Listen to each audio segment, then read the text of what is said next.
নমস্কার বন্ধুরা, আপনাদের সবাইকে আমি স্বাগত জানাই। আজকে আমি লাউয়ের একটা নিরামিষ রেসিপি নিয়ে চলে এসেছি। তো এই সময় গরমকালে গরমকালেই হোক আর শীতকালেই হোক, সবসময় লাউ খাওয়া খুব ভালো, সবার জন্যই ভালো। তার উপর প্রেশারের রুগী, ডায়াবেটিসের রুগী, থাইরয়েডের রুগী বা ওবেসিটিতে সমস্যা যারা ভুগছেন সবার জন্যই কিন্তু লাউ খুব ভালো, কারণ এতে কার্বোহাইড্রেট প্রায় নেই বললেই চলে। তা আর এটা একদমই নির্দোষ একটা সবজি, মানে এটা অনেক সবজি আছে যেমন খেলে অ্যালার্জি হয়, বেগুন বা টমেটো, কোনো কোনো খাবারে যেমন ইউরিক অ্যাসিড বাড়ে, যেমন কুমড়ো, শিমের দানাটা, এগুলো যেমন ইউরিক অ্যাসিডের রুগীদের এটাই কিন্তু সবাই খেতে পারেন। হ্যাঁ, খুবই ভালো সবজি একটা। তো কিন্তু অনেকে লাউ খেতে চান না, তো তাদের জন্য এই রেসিপিটা কিন্তু খুবই উপযুক্ত। তারাও চেয়ে খাবেন, এতটাই সুস্বাদু হয়। এমনি তো লাউ চিংড়ি আমাদের বিখ্যাত খাবার, কিন্তু চিংড়ি মাছ বেশি খাওয়া ভালো না বা অনেকের অ্যালার্জি থাকে। তো এরকম নিরামিষ রেসিপি কিন্তু সবার জন্যই খুব ভালো। তো আর লাউটা এরকম ডুমো ডুমো করে আগে কেটে নিয়েছি, পরে ধুয়ে এটা কুচিয়ে নেব। আর এইদিকে একটা বাটিতে আমি 3 চামচ গোবিন্দভোগ চাল, একটা মাঝারি সাইজের লাউয়ের জন্য 3 চামচ চালই যথেষ্ট। 3 চামচ গোবিন্দভোগ চাল ধুয়ে ভিজিয়ে রাখলাম 10 মিনিটের জন্য।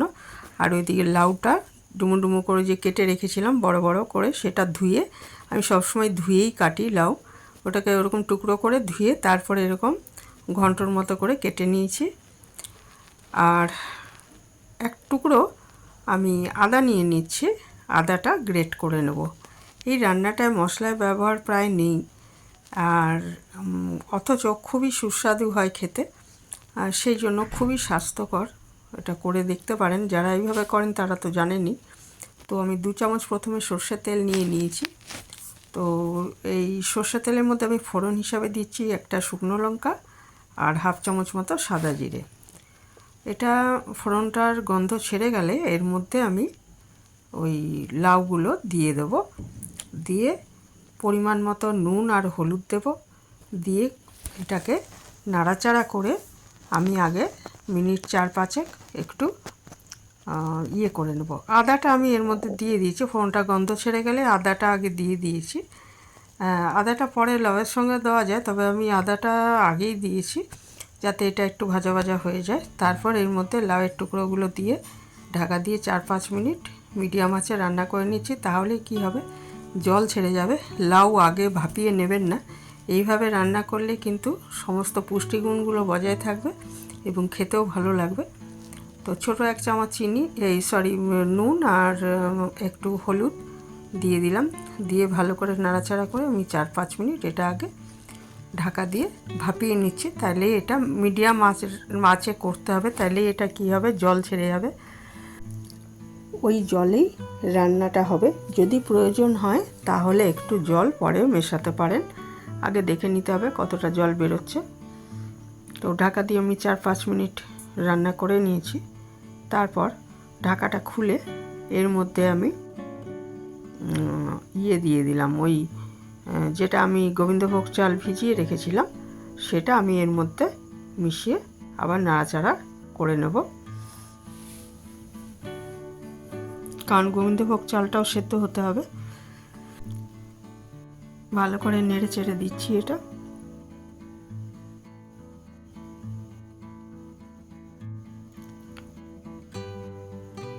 দিয়ে এর মধ্যে আমি গোবিন্দভোগ চালটা দিয়ে দিচ্ছি,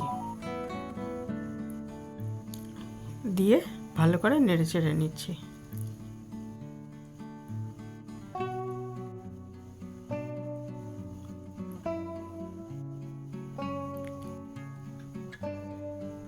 ভালো করে নেড়ে চেড়ে এটা ঢাকা দিয়ে কিন্তু আবার রান্না করতে হবে।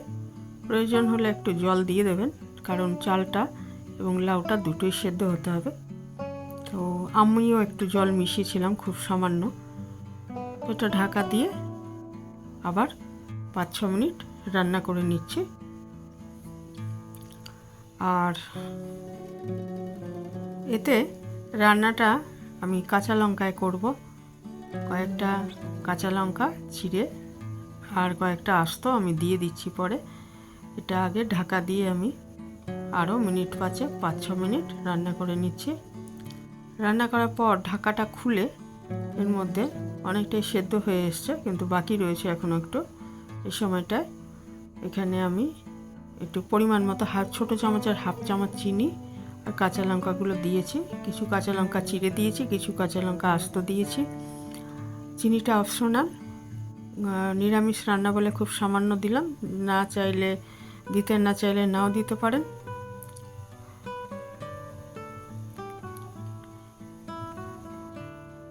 কাঁচা লঙ্কাগুলো দিয়ে দিলাম, কয়েকটা চেরা আছে, কয়েকটা আস্ত আছে, আর খুব সামান্য ছোটো চামচের হাফ চামচ চিনি দিলাম।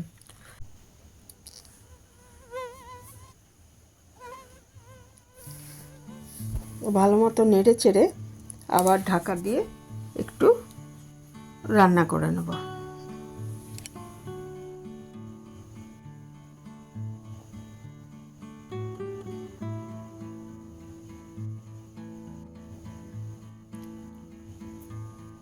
ঢাকা দিয়ে আরও মিনিট 3 রান্না করে নেব, তাহলে এটা রেডি হয়ে যাবে।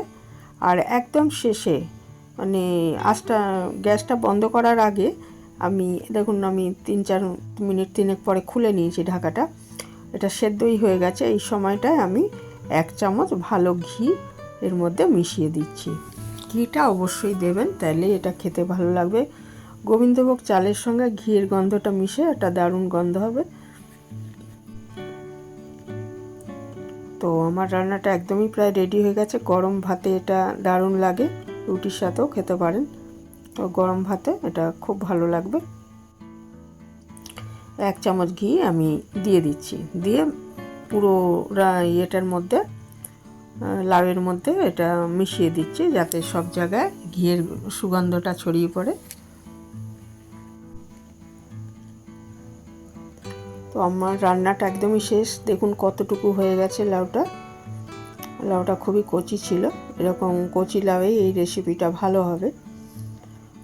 আর নতুন বন্ধু যদি কেউ এসে থাকেন আজকে, তাহলে চ্যানেলটা সাবস্ক্রাইব করা অনুরোধ রইল। আর পুরনো বন্ধুদের আমার অনেক ধন্যবাদ। ভালো থাকবেন সবাই। এখানেই শেষ করছি।